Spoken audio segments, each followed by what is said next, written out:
Okay, thank you very much. It's really a pleasure to be here. Of course, invited by PrimeKey, which is quite famous for the products. But of course, I also like this hall here very much. It looks really like next to Hollywood or something like that. So very impressive. So what my talk is about, of course, it's a little bit about legal stuff. But maybe the world would be better without legal stuff. I'm not sure about. But of course, the world would be worse without PKI. So I want to try to find the combination where does law requires techniques, and of course quite often one of these techniques that is needed to implement it is PKI. So the question is how much PKI is in eIDAS. Of course the main part will about eIDAS. We talked a few times about it, but I want to explain it in a Schweinsgalopp, we say in German. That means a galloping pig. And of course GDPR, of course a lot of fears about GDPR. It's not so hard, just fill out the table, how do you delete data and how to erase.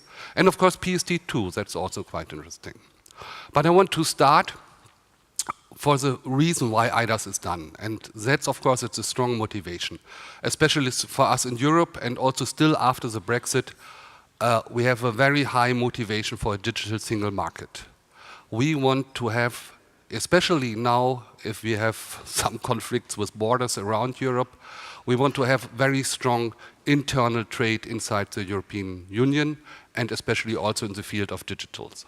So we have around 315, 320 millions. That's without UK, so it's quite actual.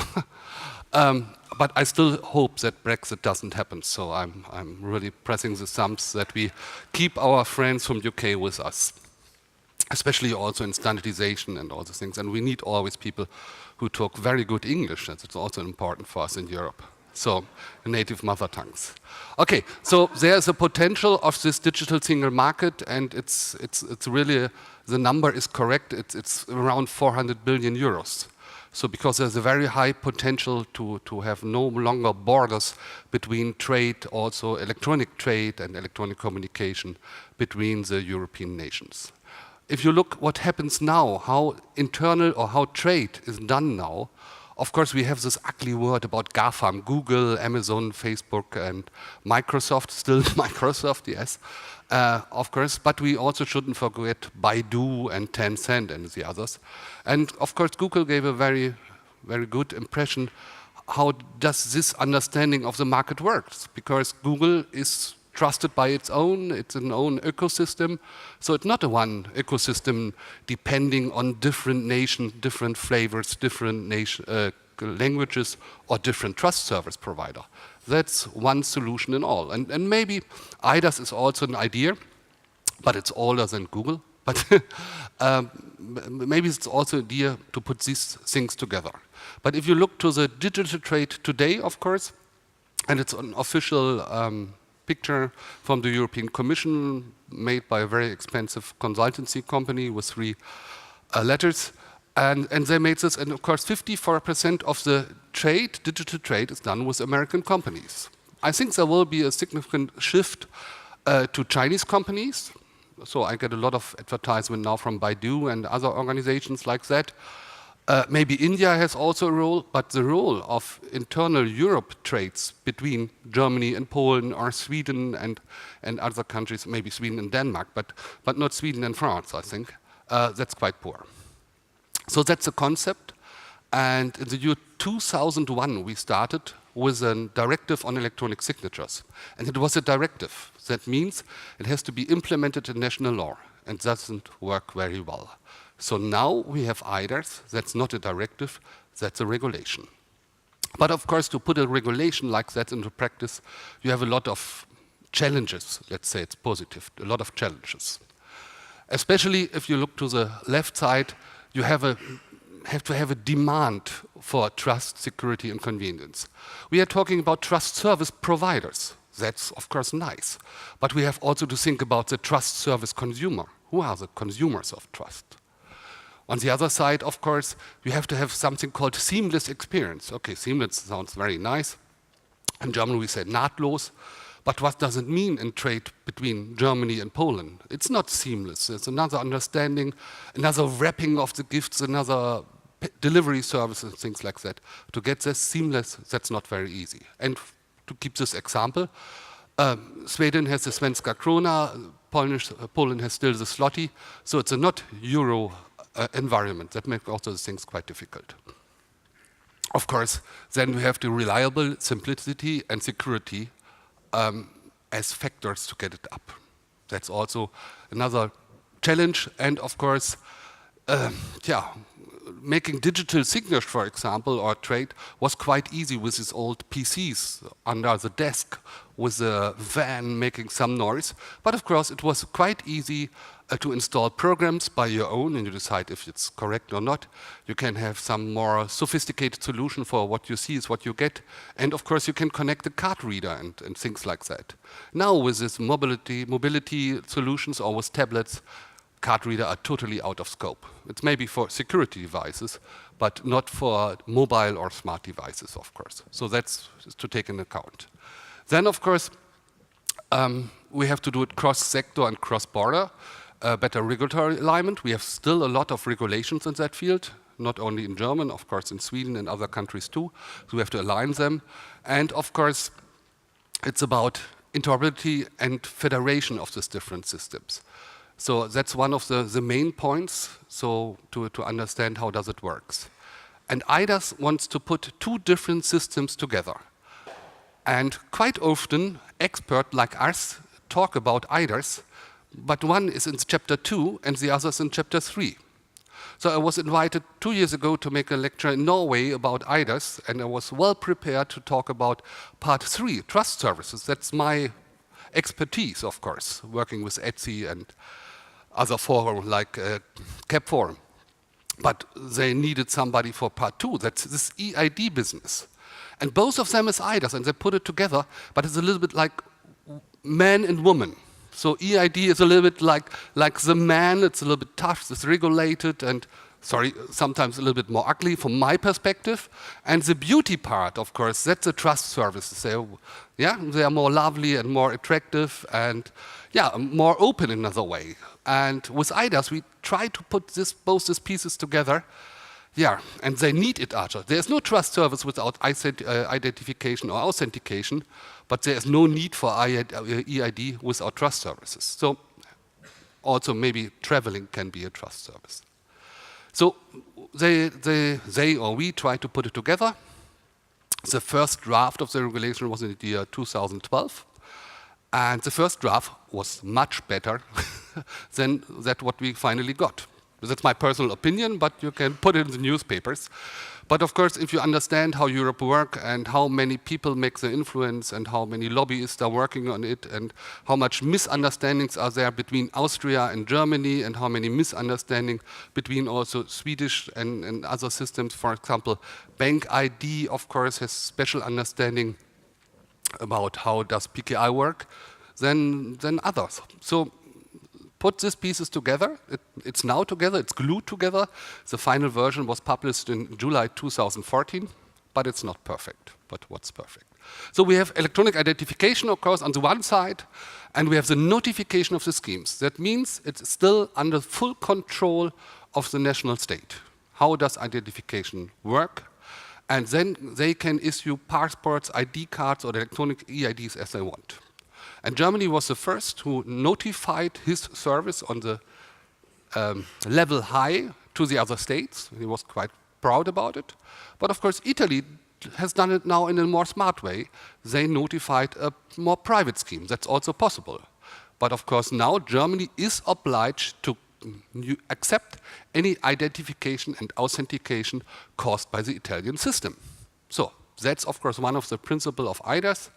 You can make a notification of the systems, then you have a peer review by partners, also national partners, experts from other authorities, national authorities, and it says, okay, it's good, it's not so good. And after that, the notification is accepted, and then you have to accept this type of identification and authentication services. On the other side, there's a trust service. That's more a private scheme. Of course, you can start your trust service. You have an authority that takes care about you. And of course, that's one of the main principles other than in the United States. In the United States, for example, there is no authority controlling trust services. We have that in Germany and other states with Roman law. There is an authority taking care about. In Roman law, there is an ex ante regulation that take a closer view what is happening in the country. Oh, some of these strange guys start to open up a trust service in their garage. Maybe it's a danger for German citizens, so we have to take a closer look to it. And that's the fact with eIDAS. So we have really also the possibility from the relation authority to have an ex ante control of trust services. And of course, with accreditation, I will come later to it. Okay, so that's the idea, putting these things together and have a framework for interoperability and of course, trust level, to have a comparable trust level, so-called as a qualified level. And this is the picture, contains everything from the eIDAS concept. It's looking like a hurricane or something like that, putting all the things together. But of course, in the center, there are the trust service. Of course, that's the electronic signature, that's the electronic seal, that's the timestamping, that's the electronic delivery service. That's also quite important. And of course, what did I forgot? The electronic seal, of course, that's quite important. The seal, of course, it's not a willful act of an organization. Of course, it's not, but it's a very powerful tool to represent the identity of an organization in the internet. And then, of course, we have this qualified website certificate. That's a special case, and that has a lot of discussions, of course, with our good friends in the United States from CAP Forum. It's a little bit like extended validation certificates. Former times with a green bar. Now we don't have this green bar anymore within Google products, but in other products it maybe will stay. I don't know exactly. We will discuss it at the next CAP Forum meeting or get more results about it. But QUAX is a little bit like extended validation. It should show the user internet if the identification is trusted or the identification of the organization is more trustworthy than others. So that's a problem with Let's Encrypt, of course. The SSL certificates or TLS certificates are cheap, they cost nearly nothing, but it's an encryption certificate. It's not about the identity of the web server. So there's a shift now, cryptographic encryption for everybody, but no longer identifying the server on the other side. So that's something that gets lost. So with QUAX you have it, of course, but I'm not sure if you can keep this position. Let's see what happens. Okay, that is the eIDAS products in the core, just around the different devices for using it. And of course, eIDAS is also intended to work in the cloud. And of course, we have seen this with remote signatures or Fernsignaturen, and of course, signature servers. A lot of people and very good companies start, of course, now with remote signatures. But of course, the authentication for the remote signature, that's still the problem now. Now it's no longer the possession of the private key. Now it's the authentication to release this key for usage. Okay, but of course you can see also mobile services are intended. And then of course it's cross-sectional, cross-border.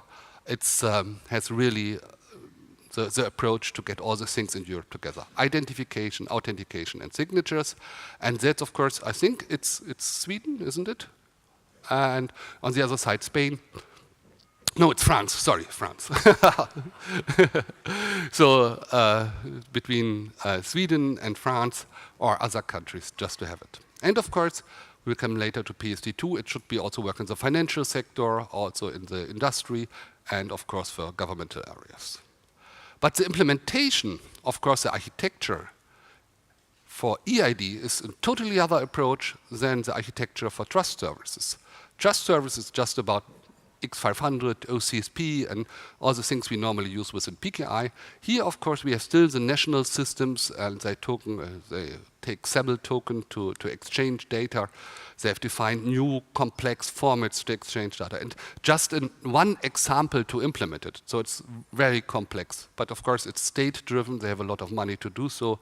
So the eID architecture is much more complex than the architecture in the field of trust services. But finally, I told you the more nicer picture, it's about the trust services, not the female part. I stopped with it. It's the first lecture I have with this, compare it in that way. So of course here you have all the services that are possible with trust services. And of course you should use it for e-invoicing, e-identification, procurement, tax online, e-health, online banking. So it's a really strong promotion by the Commission and of course also the other organizations to use it in that way. And this picture shows it all. There's also a complete system to enable a defined security level for qualified trust service. And that's of course this pyramid on the right side. So you have best practices and standards. You have of course qualified services and qualified timestamping. And then you have a supervisory regime. And there's control of every trust service provider every 2 years. I know in the field of CAP Forum it's every year, but here's a complete audit of all trust service every 2 years. That was just a compromise. In former times it was 3 years. A few people said it would have to be done every year, so to work on European level means you do it every 2 years. And of course there is an authorities who have the control over it, and of course the audit bodies who make the statement that the service is trustworthy, they have to be accredited under national law and have to be accredited in a European regulation. So that's a well-defined system with a lot of overhead, of course, but if something is qualified and operated in the European Union, it should be trustworthy. And finally, if you do all these nice things and spend all the money, then you get this wonderful logo on top of it, the OISAFE logo. And it's if they develop it, they said, okay, it has to be easy understandable. And I hope the padlock with the European colors should be understood by everybody, hopefully. Okay, so there's a complete framework to do trust services, and it's up and running. So it was published 2014, the eIDAS regulation, and for the trust services it came into force in 2016. So since summer 2016, we have all these trust services here. 1st of July, date of application of eIDAS rules for trust services. And in 11 days, so I made an actual slide, especially for you. So in 11 days, if I counted it correct, then we have the mandatory cross-border recognition. That means Germany has to accept the Italian scheme and vice versa.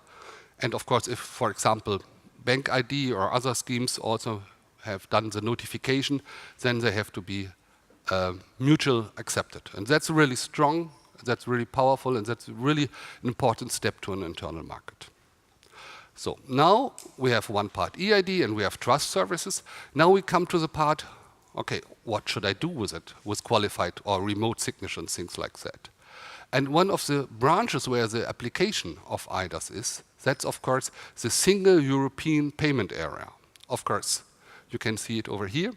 That means the internal market also for payments. That doesn't mean everybody has to pay in euro, but of course that there has to be a lot of instrument to exchange information about financial services and bank accounts.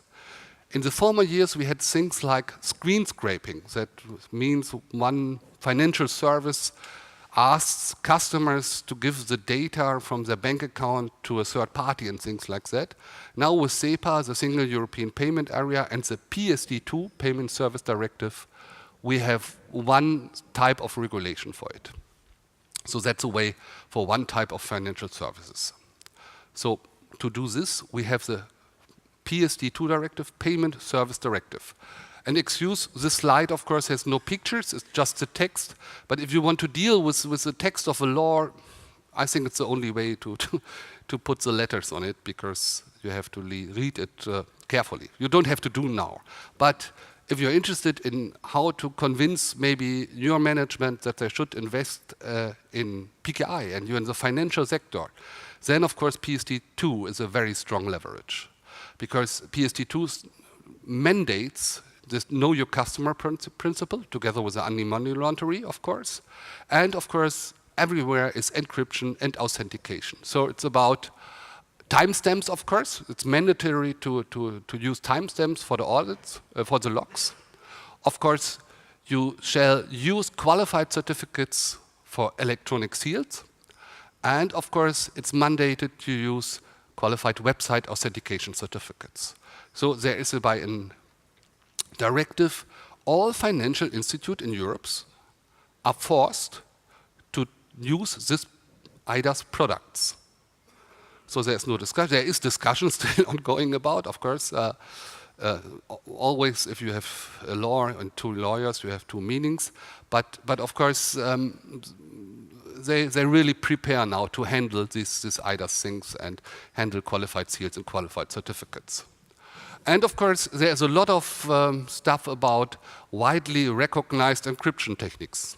And I think Andreas Philipp is quite happy about things like that, because that's also something requires PKI and good products to have widely recognized encryption techniques. And strong, of course. So, of course, this PSD regulation, of course, and the regulatory technical standards for it, they really have a strong need for PKI products. It's around 30 slides of paper, so if you read more of this regulation, you find more PKI X hidden in this regulation. So there's really strong demand to do so. So if we want to explain, okay, PSD2 and eIDAS, what do we need it for on a more technical level, and we're here on Tech Days, of course, we have here the website certificates on the transport level, of course. It's about TLS, but with mutual authentication. And of course, we have the application level that's for the qualified seals. That means the messages between the banks or financial institutes, of course, or startups, fintechs, of course. It's not a financial institute. It's also about the fintechs. They can use also electronic seals to request some special type of information or to confirm that they got it. So for the messages, electronic seals and qualified electronic seals are used. And they are available. You can look to a website called eID.as, and of course you can see how many trust services are up and running, and there are a lot of services in Europe issuing qualified electronic seals, just a few now actually producing qualified website certificates. Because as already Ryan mentioned in the morning, to have an extended validation certificate that's also a crux, that's difficult to handle. I'm quite proud to be in a project where we managed it. Okay, so the seals are about identification and integrity of the message. The crux is about the identification of sender and receive of the servers, of course, and the client, and it's about the identity. But there are a lot of other European projects now promoting the toolbox called eIDAS. That's not only the Payment Service Directive, that's also, of course, in the e-justice field. There is a new portal for complaints, and you can do complaints about special processes also electronically. And if you want, you can require authentication means to do so and sign it and all the other things, and that will be supported by eIDAS products. Also, there is an online dispute resolution, ODR, of course, that use also the eIDAS tools. Or, of course, in the field of e-health, there are a lot of discussion about to have it on one European level. But you know, e-health is also very regulated and very different understandings about, and just to talk about encryption in e-health, it's very complex stuff. So hopefully there will be stronger harmonization in the field of e-health, but I'm not so optimistic for that. Where it works a little bit better, it's in the field of electronic exchange of social security data, ESSI. There's, of course, also the usage of the eIDAS seals and certificates mandated. So a lot of projects now where this toolbox is present. And then, of course, for the identification of organizations, there's a large-scale project. It's not a large-scale project in the area of billion of euros. They are typically large-scale project, but there's a project ongoing since 5 years that's about BRIS, to connect all the trade registers in Europe. That's a BRIS project. And that should be also give access to the data of organizations, so it's much easier to issue qualified seals or qualified website certificates. Okay, that was about the European environment. That was about PSD2. Now about GDPR, of course, a lot of discussions. So there's a simple answer. If you want to implement the data protection regulation, the new one, use PKI. Because if you take a look in it, it's the same like PSD2. They always require the possibility to use strong encryption. But that's not the only one. They use also pseudonymization And of course, you have to have in force technical and organizational measures for ensuring the security of the processing of data. And of course, you have to disclose it against unauthorized access. So it's quite clear, and they ask for technical measures. And the technical measures, of course, if I think about it, comes to one simple answer: use PKI. Use PKI for pseudonymization, for encryption, of course, confidentiality and integrity. So all these technical organizational measures can be done by a PKI using certificates or credentials. You're not obliged to use X500, but can use other type of credentials, of course. But for all these required security measures, PKI is very, very helpful. And of course, if they ask for organizational measures, just take a typical policy like our friends from Dark Matters told an RFC structure. That's a very good way to describe how to handle things like that. Of course, you need also risk management, of course, or a security concept. But of course, to have a policy how to handle things, that's quite helpful. So there is also, if you take a closer look to the GDPR, there is really a strong need for PKI. So now we go back to eIDAS. That was after these two examples. That's about, okay, if you operate public trust services, what are the requirements from eIDAS? So it's now a little bit step in another direction. Before we had what is eIDAS, where do we need it for? So what is if we want to offer trust services publicly? And my company made a study for PrimeKey just to see what are the requirements, and it's quite simple if you take a look to eIDAS.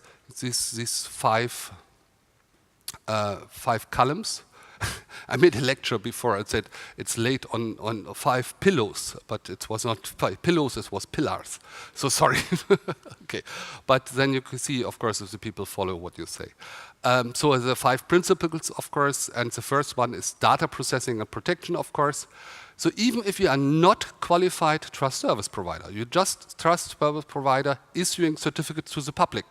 Maybe Google is one. I don't know if they offer the things Ryan told us, if we offer it to European citizens. We have to think about. But maybe Siemens is not, because they don't ask for remuneration. But there another service, for example, if you issue encryption certificates and for money, or just simple advanced certificates, things like that, then of course we have these type of requirements for data processing and protection, of course. It's an old data protection regulation because it was written in 2014. It will be updated. And of course, it's allowed to use pseudonyms. That makes sometimes identification schemes a little bit more complex, but it's able to handle. Liability and burden of proof.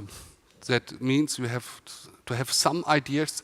Are you liable for the certificate that you issue or the service that you offer? It's also about timestamping. If you offer publicly a timestamp service for remuneration, you have to describe, are you liable for it or not? But if you are not qualified, you are not obliged to be liable, but you have to describe that you are not liable. So you have to make a statement about it. Okay. That's, of course, a very important point. That's now about all European services and things like that. I know Sweden is very sophisticated or very experienced in that field. There are a lot of other European states who are not so experienced with handle online service for people with disabilities. That's very difficult to handle, especially for how to explain how does a certificate checking works and what is a valid signature. I'm not able to explain it to people without disabilities. So to explain it to people with disabilities, that's quite difficult. But of course, you're obliged as a trust service provider to take care about. Then there's something that's more the national law. So the national law of each European country has to define if there are penalties or fees if you offer this type of service and do something wrong. For example, in Germany, there are fees for qualified service providers to do something wrong, and there are also fees for non-qualified service providers if they don't do their obligation in the field of incidents. So that's here. you have this type of security requirements for trust service provider. You have to have the latest technology developments, so you have always buy new products. Sorry. And of course, you have to prevent and minimize the impact of security incidents. Okay. And then there is to inform stakeholders. And that's, of course, for lawyers, that's a real problem or real difficult things. Because if you inform your stakeholder, maybe your business partners, hello, we have a problem with our encryption certificates, we lost a few keys, or we have a problem with our signing service, we are not able to make any proper validation of certificates and things like that. Of course, that can cause legal problems, or especially in contractual relationships, things get difficult or worse. Okay, and the last one, of course, you have to notify the supervisory body. That's in Germany, for example, are two. Just want to talk, so we have the BSI, that means Bundesamt für Sicherheit der Informationstechnik, and the regulation authority for telecommunication and post, and you have to inform both, and of course then they maybe inform the NISA, and maybe then the NISA inform all the other authorities. So yeah, that can really cause problems and issues, but you are obliged to do so. And the last one here, of course, is NISA will make every year a report. And I think on in October there's an event in Berlin from the NISA where they also report about their findings in the last year. So some slide I added a few hours ago. We had discussed about, okay, what it's about distributed ledger technologies. Maybe blockchain is also a synonym for it, but of course distributed ledger is a little bit broader. And of course, eIDAS, when it was written in 2014, it says, okay, we try to be technology neutral. So there's no obligation to use a special technique. But if we meet at ETSI, electronic signatures infrastructures, we really get crazy because we discuss is OCSP better than CLL and how often has to be an update. And then some from the legal guy says, yeah, why do you discuss it? That would be out of the scope of eIDAS because that's a technical regulation. And that defines a special type of technique, and so it's not in scope. But then we say, okay, but the people ask how to do the audit and what are the requirements to have a proper validation service. So that's a very, very difficult discussion. But there is no reason not to use blockchain or maybe some cyber hyper techniques or yeah, what's now artificial intelligence or deep data or something like that, or super big data within the context of eIDAS. There, everything is possible, especially here it's written down, this should be technology neutral. And even the supervisory body can't oblige you to use a specific type of technique, just a used one.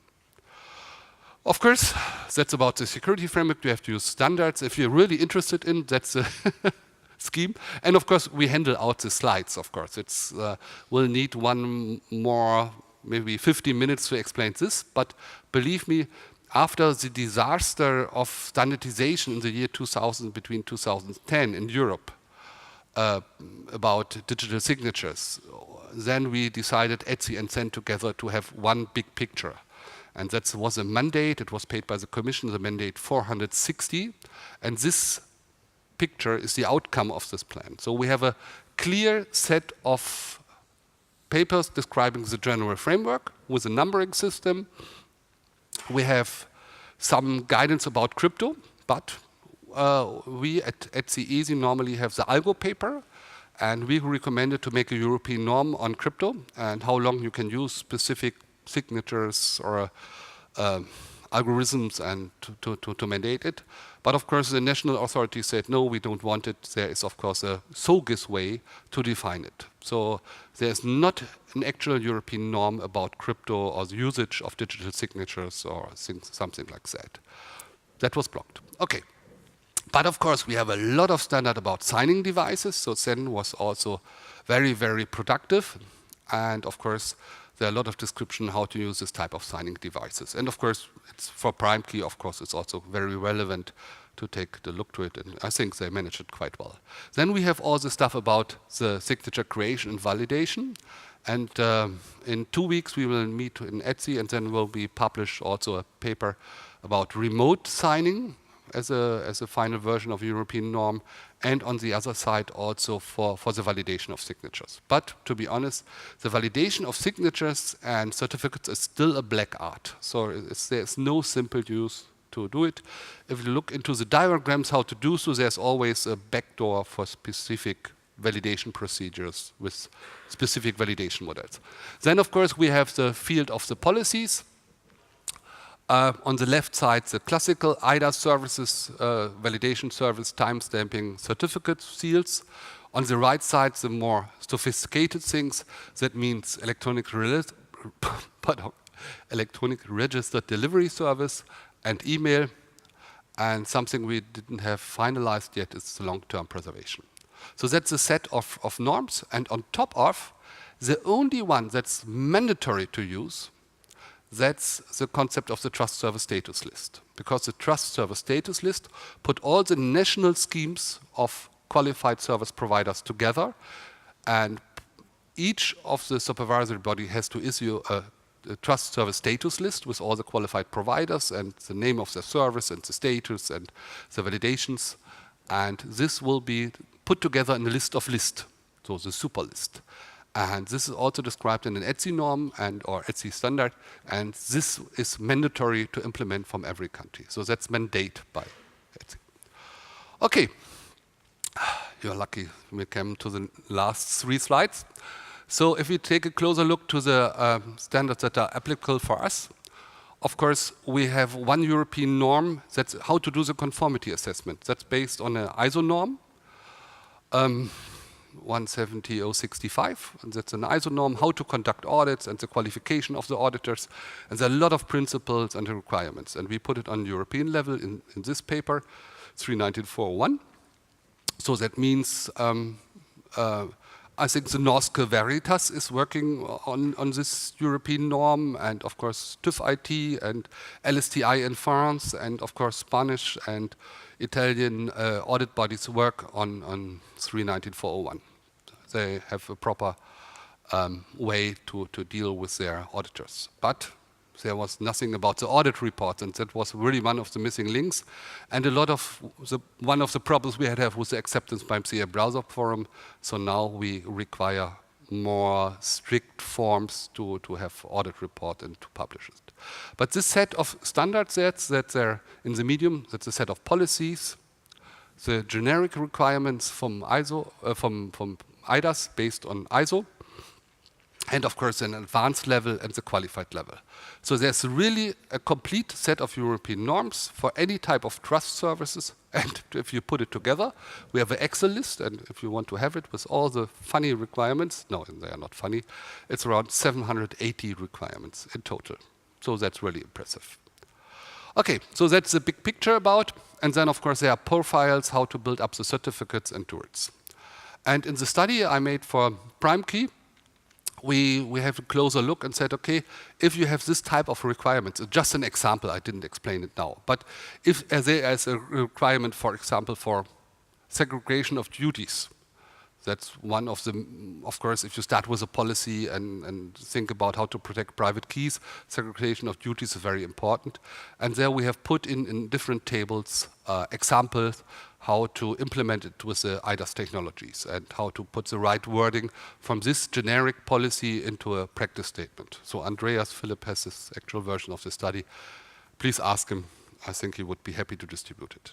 So that's just an example to put technical measures into practice that are required by a European norm, and this European norm is based on eIDAS.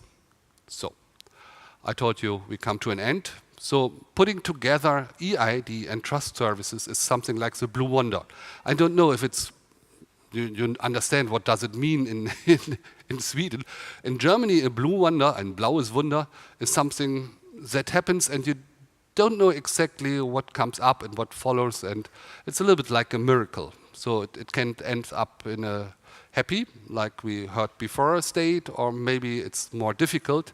So it's really exciting. Like the Chinese people say, eIDAS is a little bit like living in exciting times. But if you think to have a project on European scale to put eID and trust service together, and it's too boring, do it like me. I went to the United Nations Commission on International Trade Law. just to improve my English, of course, and in this working group, how to put these things together on global level. And maybe if we needed 5 years with eIDAS to put it together with the UN, we need maybe 10 years to do so. But it's good, we need it in the electronic world, these different pieces. So, thank you very much. That's the blue wonder of PKI. Thank you.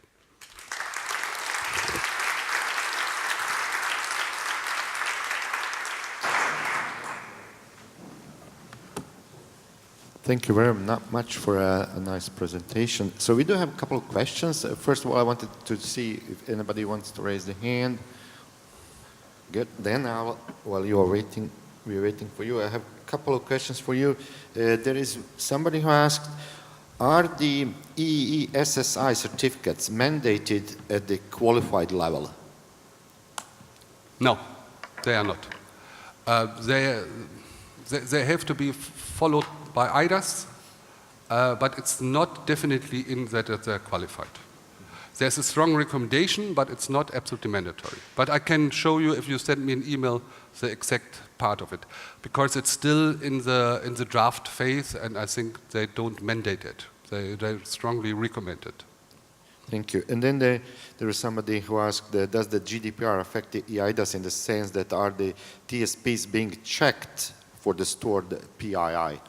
Personally, what was the second stored? If they are checked for, if they are storing personally identifiable information. Yeah, definitely. And that will be, but of course that depends on the activity of, there are two answers.